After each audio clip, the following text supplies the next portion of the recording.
አባትና ልጅን ጨምሮ የአንድ ሰፈር አብሮ አደግ ልጆች በአንድ ላይ ተቀበሩ። ይህንን እጅግ ልብ ሰባሪ ሐዘን የሰሙ ወዳጅ ዘመዶች ለቅሶ ማን ጋር እንደሚደርሱ ግራ ተጋቡ። እጅግ ያሳዝናል። ከአርባ ምንጭ ወደ ሻሸመኔ ከንግስ ሲመለሱ የያዙትን መኪና የሚያሽከረክረውና ልጁም እዛው መኪና ውስጥ ነበር። አባትና ልጅ አንድ ላይ ህይወታቸው አለፈ። ሻሸመኔ የሆነውን ማመን አልቻለችም። ከሞቱት ምዕመናን ውስጥም 11ዱ ዛሬ ተቀበሩ። ሻሸመኔ ሐዘን ዋጣት። የአንድ ሰፈር የሚዋደዱ አብረው አድገው ስራ ይዘው ቤተሰቦቻቸውን እየጦሩ የነበሩት የቤተ ክርስቲያን ልጆች በሰፈራቸው ተወዳጅ ሰውን አክባሪ የተጣላን አስታራቂ ብዙ ህልምም የነበራቸው ወጣቶች በአንድ ላይ ወደ አምላካቸው ሄዱ። እናት አባት ወላጅ ዘመድ ልጆቻቸውን ሲጠብቁ አስክሬኑ መጣላቸው። እጅግ ያሳዝናል። ወዳጃችን ድምጻዊ ጆሲ በከባድ ሐዘን ውስጥ ይገኛል። ይህንን መልእክትም ልኮልናል። ትናንትና እሱም እዛው አርባ ምንጭ ዝጊቲ አቦዬ ገብረ መንፈስ ቅዱስ ቤተ ክርስቲያን አብሯቸው ነበር።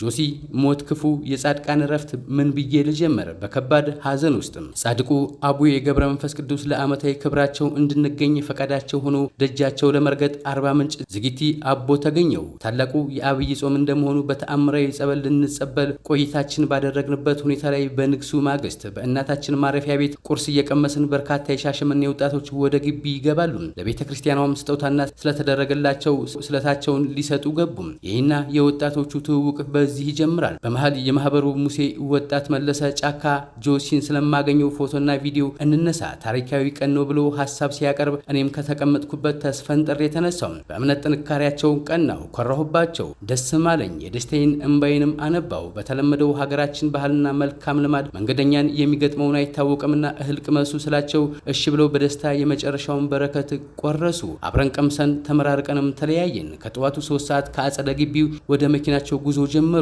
አመሻሹ ከቀኑ 11 ሰዓት ተኩል ላይ ወላይታ ሶዶ በአዲስ ወንዝ ሲደርሱ መኪናው ፍሬን በጥሶ ከተሳፋሪዎቹ መካከል 15ቱ ምዕመናን ህይወታቸው ማለፉን ሰማን። እጅግ ልብ ይሰብራል። ማመንም ከበደኝ። እነዚያ ድንቅ ባለ ጽናት ኦርቶዶክሳውያን ለካንስ ጆሲን ስለማናገኘው ፎቶና ቪዲዮውን እነሳ ታሪካዊ ቀን ነው ያሉት እስከ ወዲያኛው የስንብት መሆኑን ስንረዳ ሞት ክፉ ብዬ ከልቤ መሪር ሐዘን ተሰማኝ። ከሻሸመኔ በፍጹም እምነት ለአምስተኛ ጊዜ ዝጊቲ አዊ ተሳልመን ተጸብለው ስለታቸውን አድርሰው ለንስሐ በቅተው የቤተ ክርስቲያን ሐዲስ ኪዳን መጽሐፍ ስጦታቸው ላይ ፈርሜላቸው ፊርማቸውን አኑረው መስዋዕት መሆናቸው ሲገባኝ የጻድቅ እረፍት አልኩኝ። ኡፍ መሪር ሐዘን። ለቤተሰቦቻቸው፣ ለጓደኞቻቸው፣ ለወዳጅ ዘመዶቻቸው እንዲሁም ለመላው ኦርቶዶክሳውያን መጽናናትን ይስጠን። ድምጻዊ ጆሲ በሻሸመኔ ሰማይ ስር ጥቁር ጥላ አጥልቷል። ውድ የሻሸመኔ ከተማ ነዋሪዎች፣ እህት ወንድሞቻችን፣ ጓደኛ ዘመዶቻችን በድንገተኛ የመኪና አደጋ ድጋሚ ላናያቸው እስከ ዘላለም አሸለቡ።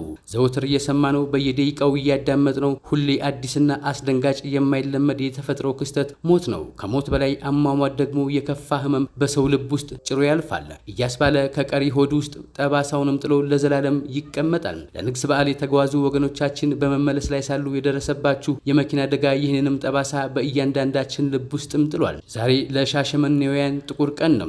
መጋቢት 6 2017 አመሻሽ ላይ ትናንትና አመሻሽ ላይ የሰማነው አሰቃቂ የመኪና አደጋ ልጆቹን ከጉያዋ ነጥቆ ከእቅፏ ፈልቅቀው ለሞት አሳልፎ ሰጥቷቸዋል። ሻሸመኔ ከአንዱ ጥግ እስከ ጥግ ከአንዱ ጫፍ እስከ ሌላኛው ጫፍ በሐዘንና ሰቀቀን ማቅ ለብሳለች።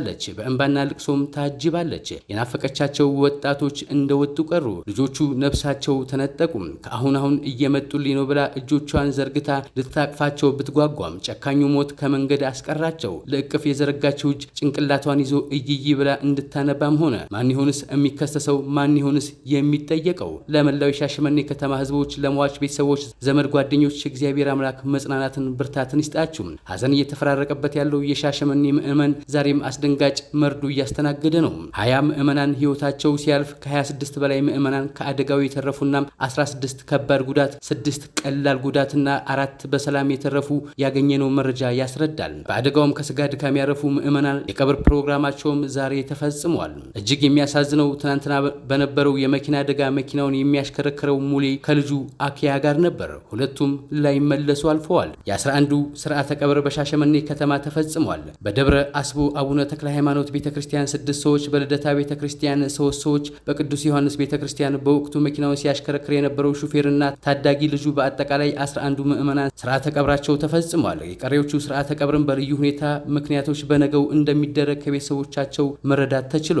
በቀብር ስነ ስርዓቱ ላይ የምዕራብ አርሲ ዞን የመንግስት የስራ ኃላፊዎች፣ የሃይማኖት መሪዎች እንዲሁም በርካታ ቁጥር ያላቸው የከተማ ነዋሪዎች ከተለያዩ አካባቢዎች ለማጽናናት ተገኝተው ነበር።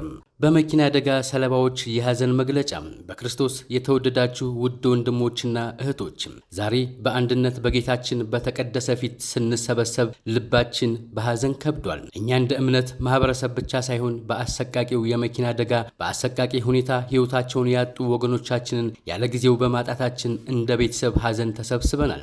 የጻድቁን ዓመታዊ በዓል ስናከብር በመንፈስ ከመካከላችን የነበሩት እነዚህ ውድ ነፍሳት አሁን ከኛ ተወስደዋል።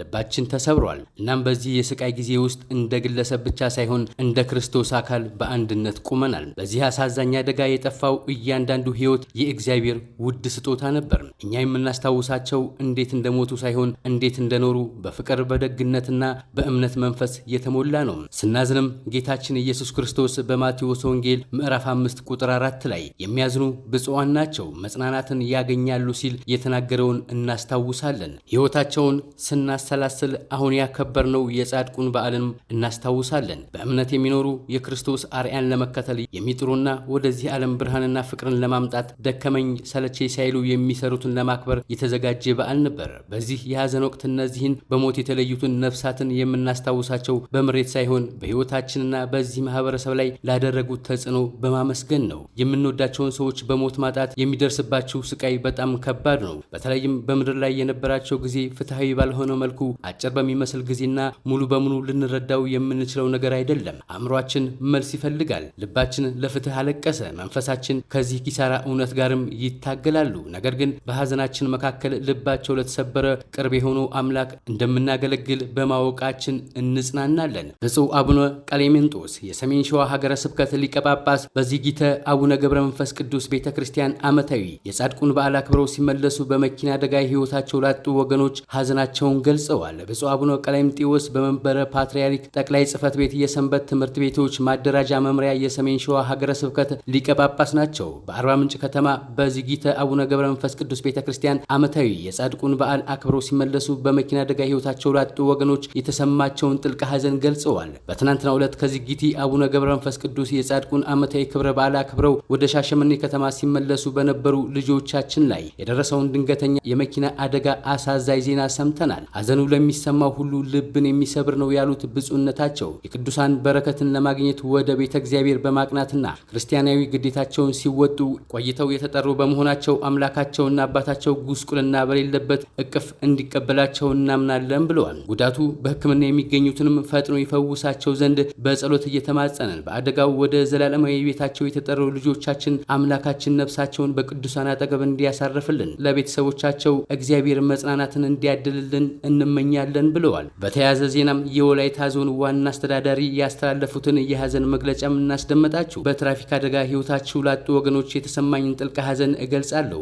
አቶ ጴጥሮስ ወልደ ማርያም ከአርባ ምንጭ ወደ ሻሸመኔ ሲጓዝ የነበረው ሕዝብ ማመላለሻ አውቶቡስ በወላይታ ዞን በዳሞት ወይዴ ወረዳ በዲሳ ከተማ መውጫ ባጋጠማቸው ድንገተኛ የትራፊክ አደጋ ለሞቱት ወገኖች የተሰማኝን ጥልቅ ሐዘን እገልጻለሁ ሲሉ የወላይታ ዞን ዋና አስተዳዳሪ አቶ ጴጥሮስ ወልደ ማርያም ገልጸዋል።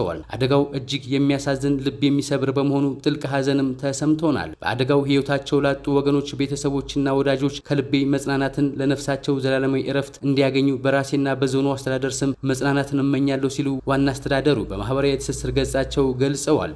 እኛም በእውነት ቲዩብ ስም መጽናናትን ለቤተሰቦቻቸው ተመኝን።